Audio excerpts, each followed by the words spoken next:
Bonjour à tous et bienvenue sur le plateau de Bonjour chez vous. Aujourd'hui, notre thème du jour est une exhortation pour vous. Ne commets pas cette erreur, c'est notre thème du jour. Et on va parler de la prise de décision, sujet super important. On sait qu'une décision a le pouvoir de bouleverser toute notre vie, en bien ou en mal. Okay. Ça vous stresse à la maison quand je dis ça, je le sens. Mais ne vous en faites pas, on va vous donner des conseils pour prendre de bonnes décisions aujourd'hui parce que oui, c'est important. Et Annabelle, aujourd'hui, tu vas faire une rubrique famille pour aider les parents pour que leurs enfants prennent de bonnes décisions. Oui, parce que quelquefois, on n'apprend pas nos enfants à prendre des bonnes décisions et on se retrouve avec des adolescents et des adultes qui sont soit dans la confusion, soit ils prennent des mauvais choix et on se dit qu'est-ce qu'on a fait de mal ? C'est ce qu'on verra tout à l'heure dans la rubrique famille, ce qu'on peut faire de bien surtout. Il n'y a pas de condamnation, n'est-ce pas ? Non, ok. Mais il y a beaucoup de questions chez les parents. Donc, c'est vrai. On va tenter de donner quelques réponses. C'est une rubrique super importante parce que c'est vrai qu'en tant que parents, on a l'habitude de prendre les décisions pour nos enfants, mais il y a un moment où ils doivent prendre leurs propres décisions et c'est vrai qu'il y a une manière de leur apprendre à prendre des bonnes décisions. Et oui. Et j'ai fait moi-même mon apprentissage. Tu vas nous parler de ton expérience. Voilà. Ta longue expérience de maman. Oui. Ok, donc on va commencer tout de suite cette émission. On va vous aider à prendre de bonnes décisions pour que vous ne commettiez pas certaines erreurs. Et on en parle tout de suite dans la pensée du jour. Alors aujourd'hui, on va parler des erreurs à ne pas commettre. Et vous savez, quand on commet des erreurs, parfois, ça fait mal, très mal. Et je peux vous le dire, je l'ai vécu. Des fois, on perd des années, on prend des détours. Et parfois, les erreurs nous blessent. Bref, les conséquences des erreurs sont parfois très lourdes. Et il ne faut pas en commettre. Le peuple d'Israël a commis des erreurs et ils ont tourné en rond pendant 40 ans. Et on voudrait aujourd'hui vous donner des conseils pour que vous puissiez ne pas tourner en rond dans votre vie. Le titre de ma pensée, je l'ai intitulé « N'oublie pas que Dieu t'a donné un cerveau ».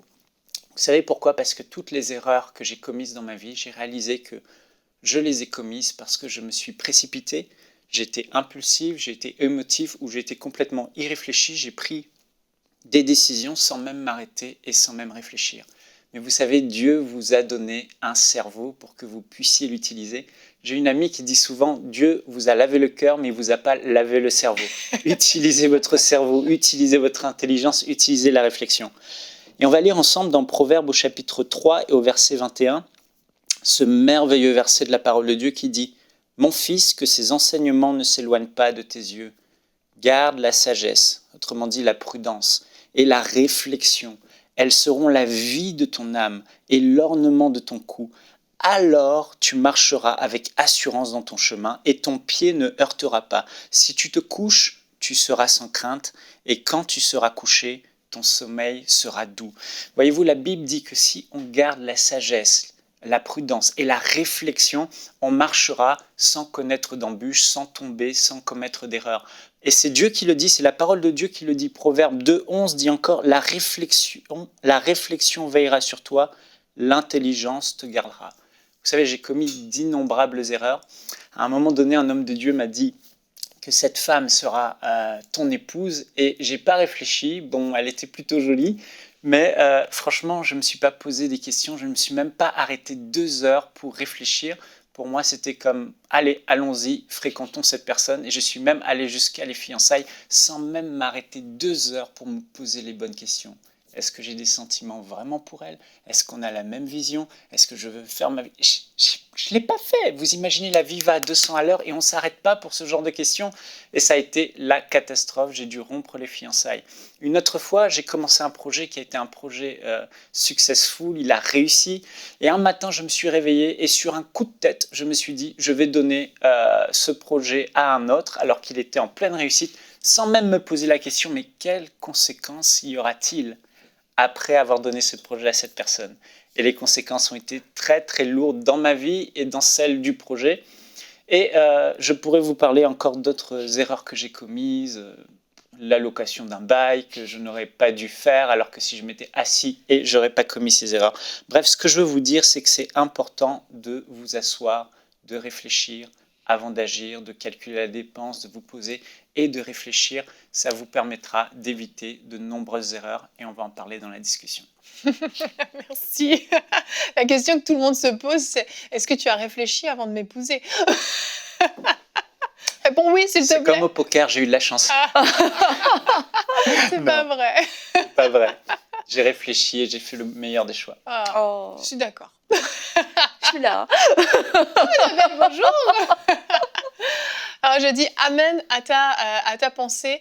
Le cerveau, effectivement, c'est quelque chose que Dieu nous a donné. L'intelligence, en fait, la réflexion, la sagesse, le discernement sont des choses que Dieu nous a données. Et c'est vrai que parfois, particulièrement peut-être plus quand on est jeune et puis on est un peu zélé pour Dieu, on pense que la foi nous dispense totalement de réflexion, d'intelligence, de temps où vraiment on va méditer, puis on va s'asseoir et puis on va étudier si un projet est viable, si la décision est bonne. On pense que la foi vraiment nous fait sauter cette étape et hop, on passe à l'action. Alors qu'en réalité, la foi, la réflexion, la sagesse, tout ça, ça va ensemble. En fait, le discernement, c'est des choses que Dieu nous a données pour prendre de bonnes décisions. Donc oui, c'est vrai que parfois, il y a des pas de foi qu'il faut faire et que là, la réflexion nous dit « mais non, c'est pas sage du tout, c'est complètement fou de le faire ». Mais la foi, la voix de Dieu nous conduit à faire ces choses. Mais parfois, la réflexion va nous dire « non, ne fais pas ça, c'est complètement fou ». Et il faut écouter cette réflexion, il faut écouter cette sagesse parce qu'elle va nous empêcher justement de nous mordre les doigts plus tard par rapport aux exemples que tu as cités. Puis chacun peut se reconnaître des erreurs, on en a tous commis. Et notre verset du jour qui aujourd'hui est dans Proverbe 8 au verset 12 nous dit « Moi la sagesse, j'ai pour demeure le discernement et je possède la science de la réflexion. » Donc on voit que dans la même phrase, il y a le mot sagesse, discernement, mais aussi science de la réflexion. Donc finalement, c'est ce temps qu'on passe à réfléchir sur quelque chose, à se poser les bonnes questions, à creuser les choses pour prendre des bonnes décisions. Et chérie, je pense que tu as une liste de conseils que tu peux donner parce que je pense qu'il y a plein de personnes à la maison qui disent « Ok, je ne veux pas commettre d'erreur, oui, mais comment je peux être sûre que je vais prendre la bonne décision ?» Alors, le premier conseil que je vous donnerais, ce serait de vous discipliner et de vous arrêter chaque jour pour réfléchir sur les choses. Quand il y a une décision à prendre, au lieu de foncer la tête baissée sans réfléchir, vous vous arrêtez. Jésus a dit, si quelqu'un veut construire une tour, qu'il s'assied et qu'il calcule la dépense, voir s'il a de quoi achever la tour, sinon on va se moquer de vous, sinon ça va échouer, etc. Donc le Seigneur a mis l'accent là-dessus et c'est vraiment important. La Bible nous dit qu'il faut réfléchir sur les choses et Dieu nous a donné une intelligence. J'ai remarqué dans Genèse au chapitre 2 que Dieu a créé les animaux et il crée les animaux, il fait sa part et Dieu fait toujours sa part. Mais il nous laisse faire notre part aussi dans son œuvre, dans son royaume, dans nos projets. Il n'a pas fait des enfants robots, des enfants assistés. Et on voit que Adam, il va amener vers Dieu les animaux et les oiseaux. Et la Bible dit dans Genèse au chapitre 2 pour voir comment Adam les nommerait. Et vous voyez dans Dieu les amène à Adam. Oui, comment Adam les nommerait. Ouais, c'est ça, Dieu les amène à Adam pour voir comment Adam les nommerait. Et vous voyez, quand vous comprenez ça, vous comprenez que Dieu vous laisse la liberté du comment bien souvent. Vous réalisez qu'il prend plaisir. Il prenait plaisir, éléphant, chien, chat. Dieu regardait, il se dit « Wow, génial ta créativité, continue, bravo, je te laisse, c'est toi qui les nommes. » Et c'est ce que Dieu veut aussi dans nos projets. Donc, ne soyons pas trop spirituels, etc. Mais disons, mais oui, Dieu nous a donné l'intelligence et il prend plaisir à nous voir réaliser des choses et voir comment on va les faire. Donc, asseyez-vous, réfléchissez chaque jour avec un cahier, un stylo. Faites-le vraiment, mettez-vous là et dites au moins une demi-heure sur une décision. Et posez-vous les bonnes questions. En croyant que Dieu nous inspire et nous donne sa sagesse dans notre réflexion, en fait. C'est pas comme si, quand on réfléchit, on met Dieu de côté. Je pense que des fois, les gens veulent pas réfléchir parce qu'ils pensent que c'est justement pas assez spirituel. Mais en fait, la réflexion, c'est quelque chose de spirituel parce que Dieu nous communique ses idées et sa pensée aussi. Oui, aussi. Ouais, si quelqu'un manque de sagesse, Jacques a dit qu'il la demande à Dieu, avec foi sans douter, elle lui sera donnée. Donc des fois on est là, on n'a pas les bonnes idées, on ne sait pas quoi faire. Donc oui, priez pour demander à Dieu sa sagesse dans votre réflexion et croyez que vous l'avez reçue et que les bonnes idées vont venir et vous seront communiquées. Moi je vous encourage aussi plusieurs fois par année, on le fait avec le board de EMCI. On s'arrête, on va dans un endroit pour vraiment une retraite de prière, mais aussi de réflexion. On se pose les bonnes questions. Vous savez, l'art, en fait, de bien réfléchir, c'est l'art de se poser les bonnes questions. Une des questions qu'il faut vous poser, particulièrement, c'est, je n'aurai pas le temps de tout dire, hein, mais c'est est-ce qu'il y a des angles morts? Vous savez, quand vous prenez une décision, vous êtes en voiture, vous décidez de reculer, ok, c'est une bonne chose de reculer, vous regardez, mais il y a ce qu'on appelle un angle mort, ce que vous ne voyez pas. Et je peux vous dire, ces angles morts sont fatals dans les projets, dans les décisions. Donc il faut vous poser les questions, est-ce que vous avez tout identifié? Et là encore, demandez à Dieu, Seigneur, montre-moi, donne-moi du discernement, qu'est-ce que je ne vois pas? Mais simplement en réfléchissant, vous allez dire, je ne peux pas faire ça, parce que si je fais ça, voilà la conséquence. Et la conséquence, je ne suis pas prêt à l'accepter. Souvent, on prend des mauvaises décisions, ça a été mon cas, très souvent, par pression. Pression des amis, pression des gens qu'on respecte, ils vous disent des choses et vous prenez pour acquis ce qu'ils disent. Mais non, ne laissez pas les autres décider à votre place, ne faites jamais cette erreur, qui qu'il soit. Même si c'est un homme de Dieu extraordinaire que vous aimez, ne laissez pas les gens décider à votre place parce que vous êtes la meilleure personne pour penser à votre place et prendre les décisions. Donc quand quelqu'un vous dit, il y a une grande leçon que le fondateur de Campus pour Christ a donnée à un homme de Dieu, il dit, c'est la plus grande leçon que j'ai apprise de ma vie. Je pense que je suis d'accord avec lui. Une des plus grandes, il dit « Pay now or pay later ».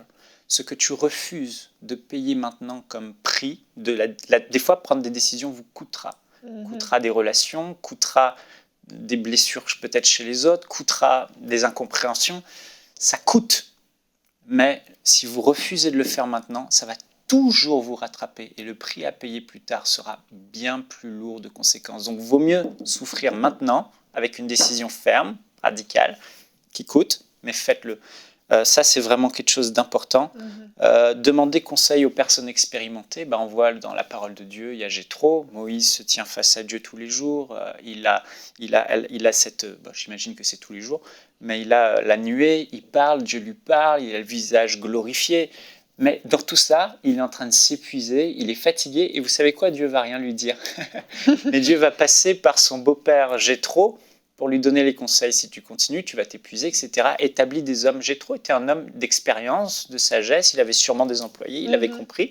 Dieu s'est peut-être servi de Jéthro, c'est sûr, mais peut-être que Jéthro avait déjà tout ça acquis. Mais il y a des gens qui sont passés par les chemins par lesquels vous êtes déjà passés, qui ont commis ces erreurs, qui ont vu ces angles morts. Ils vont vous dire ne fais pas ça, fais plutôt comme ça. Prenez ce qui est bon, rejetez ce qui est mal. Et puis, vous allez, la Bible dit la sagesse est dans le grand nombre de conseillers, de bons conseillers, avec leurs bons conseils. Oui. Et puis, quand tu as un doute, une décision, un malaise à l'intérieur de toi, moi, j'aimerais te dire, ça, c'est la clé. Franchement, j'ai réalisé récemment encore, ces derniers temps, que dès que je suis en train prendre une décision ou un projet, j'ai toujours un petit doute qui vient, un petit malaise. Ne les laissez pas passer. S'il vous plaît, ne le laissez pas passer. Arrêtez-vous et posez-vous pourquoi je ressens ce malaise. Pourquoi il y a quelque chose en moi qui me dérange? C'est qu'il y a une pensée qui traîne quelque part, une intuition qui est là.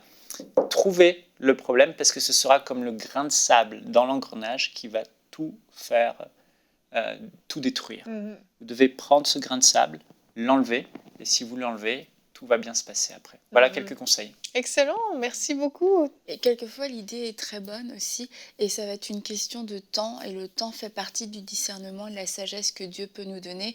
Et quand on peut ressentir ce malaise, où on peut voir certaines conséquences, on se dit finalement le projet est nul, le projet n'est pas bon. Mais en fait, non, le projet est bon, le projet est vraiment de Dieu, mais c'est peut-être juste le temps qui n'est pas favorable, qui n'est pas propice. Donc pas tout jeter juste parce que toutes les circonstances ne sont pas encore alignées, c'est peut-être juste pas le temps. Oui, effectivement. Très bon dernier conseil. Merci beaucoup à vous deux. Je pense à la maison, ça vous a un peu éclairé et vous pouvez vraiment prendre le temps de réécouter les conseils que Michael a donnés, que ce soit dans la pensée, mais dans la discussion. Vous pouvez aller sur le replay de MCI TV. Prenez le temps de réécouter. Asseyez-vous, prenez des notes pour que justement, lorsque vous allez être face à une décision prochainement, vous ne commettiez pas cette erreur. Et on va enchaîner maintenant avec la rubrique famille.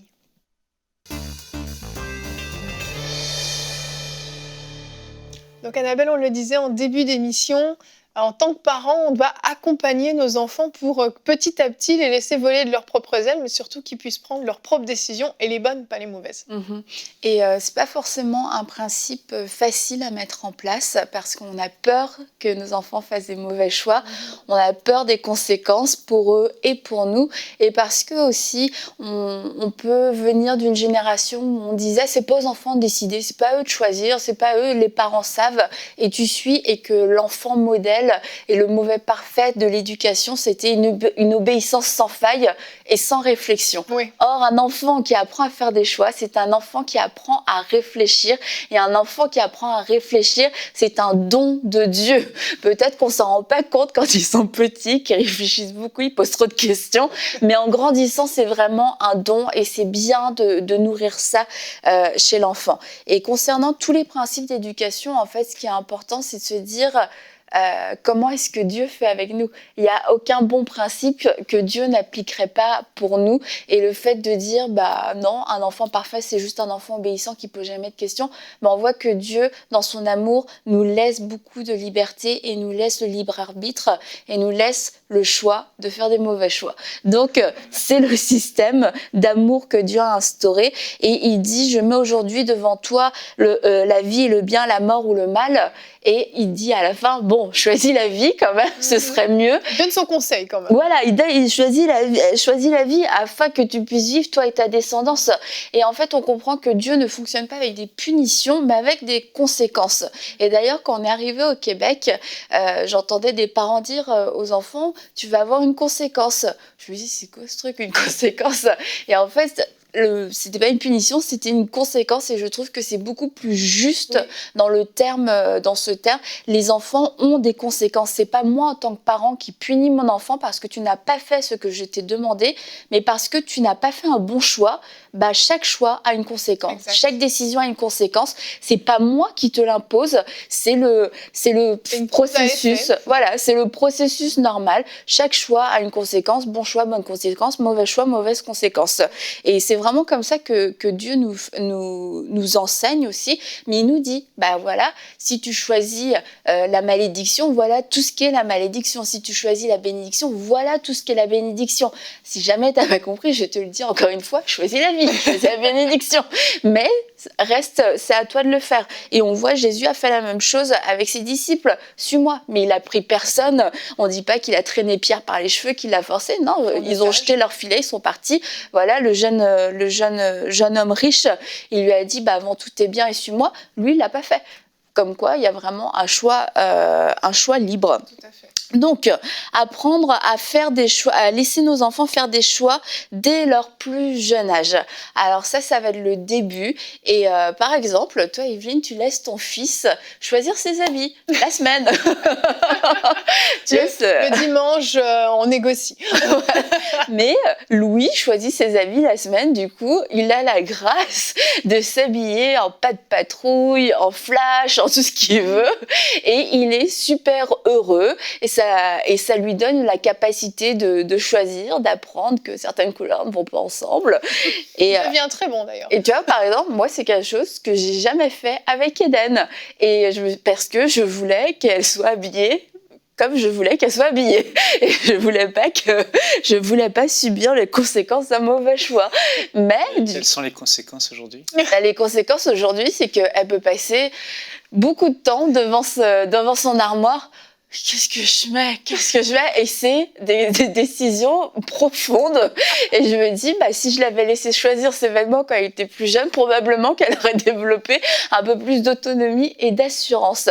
Mais moi, c'est un principe que j'ai découvert tard dans l'éducation d'Eden, le fait de la laisser choisir. Et quand j'ai découvert ça, ça a été libérateur et un peu embêtant.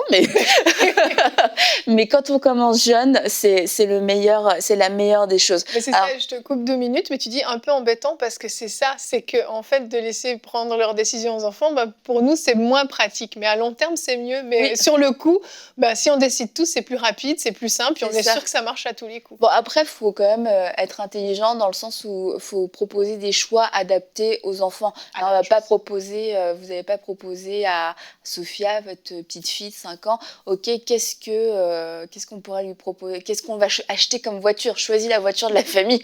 Ce serait peut-être pas la bonne personne, elle n'a pas la maturité. Mais on peut demander aux enfants, qu'est-ce que tu veux manger ce soir? Alors, pour les aider, on va délimiter les choix. Est-ce que tu préfères manger peut-être des pâtes à la bolognaise ou des lasagnes? Ça va être des choix faciles, mais ça va entraîner les enfants à réfléchir. Est-ce que tu veux regarder un film avant de faire tes devoirs ou après de faire tes devoirs? Et c'est vraiment des choses, ça va exercer leur cerveau et leur intelligence. La confiance en eux aussi. Voilà, et puis de voir que et ça les rend puissants en fait. Ils disent j'ai la capacité de choisir et ça va les responsabiliser contrairement à ce qu'on pourrait penser. Ça les pourrit pas dans le sens ils vont se penser les enfants rois. Non, ils savent que quand on leur donne le choix, c'est un vrai choix. Et donc voilà, le deuxième point, c'est apprendre à faire des bons choix en faisant des mauvais choix. Donc ça veut vraiment dire laisser les enfants faire des mauvais choix. Quelquefois, on sait, nous en tant que parents, que ça va pas être un bon choix. Dernièrement, on est parti dans une ville et on était en mode touriste, visite, donc on marche.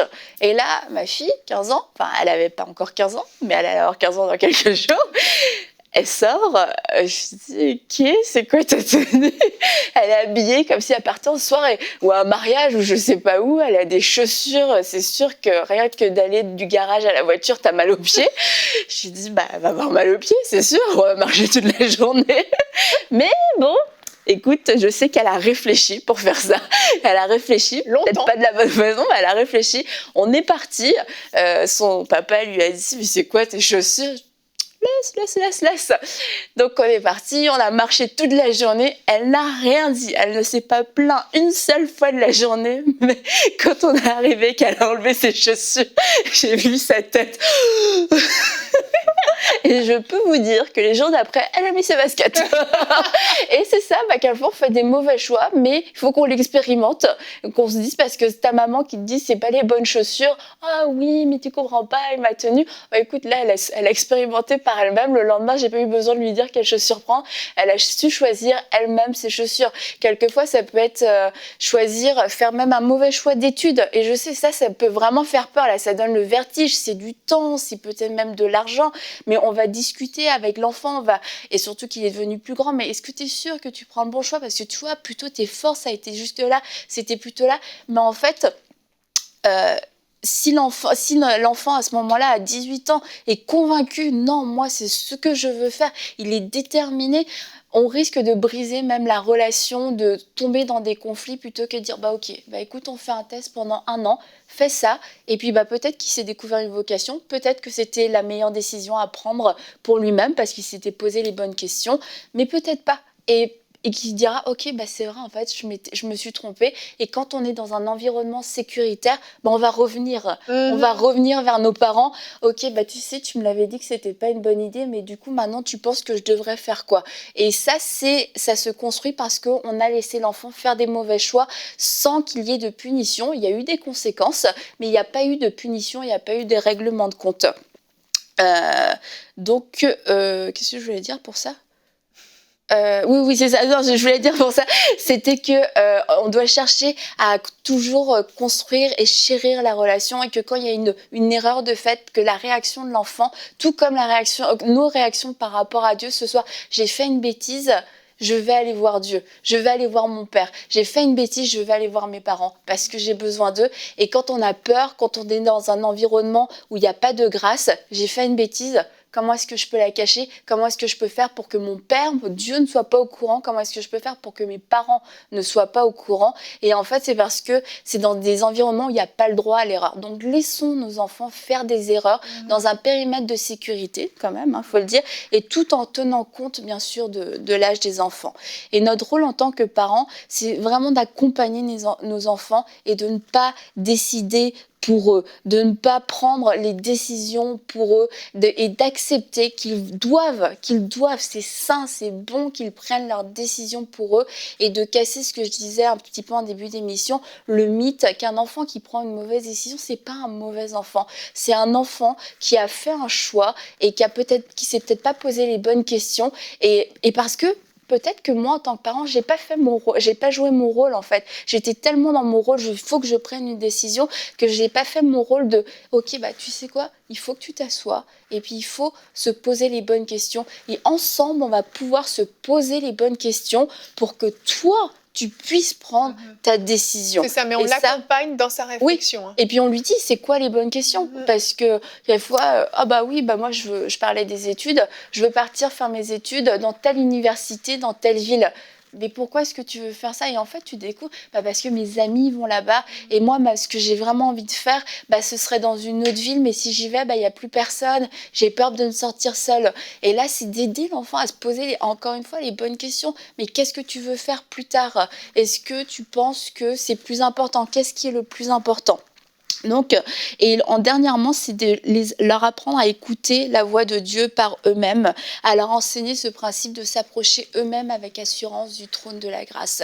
On peut créer des enfants qui vont être dépendants de nous, ou alors des enfants qui vont être dépendants de Dieu. Et des enfants qui vont être dépendants de nous, c'est des enfants pour qui on va prier. Ok, attends, je vais demander au Seigneur, je vais prier, je vais te donner la réponse. Des enfants qui sont dépendants de Dieu, on va leur dire comment s'approcher de Dieu. On va leur montrer le chemin. On va aller avec eux, on va les accompagner, on va prier devant eux pour qu'ils sachent comment prier, on va les enseigner, mais après on va les laisser faire, on va leur montrer le chemin pour que tout seuls ils puissent retourner eux-mêmes auprès de Dieu, entendre la voix de Dieu, et puis ils vont devenir dépendants de Dieu et de moins en moins dépendants de nous. Et quand on arrive à ce stade-là, en fait c'est une bonne chose, c'est une réussite, et quelquefois c'est le moment où les parents justement ne lâchent pas, ils deviennent de plus en plus contrôlants parce qu'ils sentent que leurs enfants partent, mais ils prennent leur envol, et c'est un signe de succès, c'est un signe de réussite.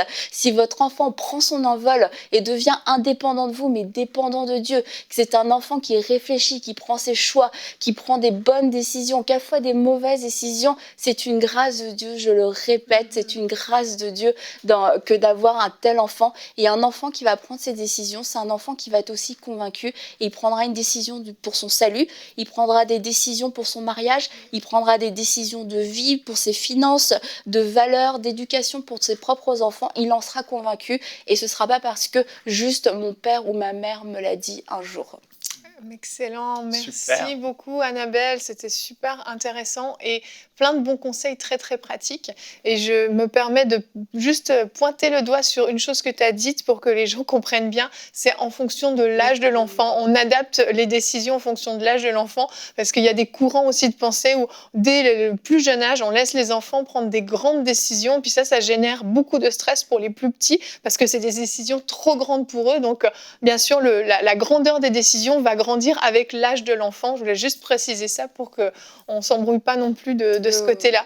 Très très bon conseil. Merci Annabelle pour cette belle rubrique. Je pense que cette émission vous a fait beaucoup de bien et que vous êtes pleinement équipés pour prendre des bonnes décisions dans votre vie. Donc nous vous le répétons, ne commets pas cette erreur, ne fais pas cette erreur. Et on va se retrouver demain. Nous allons parler qu'il n'est pas trop tard pour accomplir les projets de Dieu. Peut-être certains d'entre vous, l'erreur que vous étiez sur le point de commettre était de renoncer à un projet que Dieu vous avait donné. Demain, nous allons en parler et nous aurons une rubrique Conseil du coach avec notre invité Luc Dumont qui va nous donner 4 secrets pour passer à un niveau supérieur dans votre vie. Soyez tous bénis, à demain et bonjour chez vous.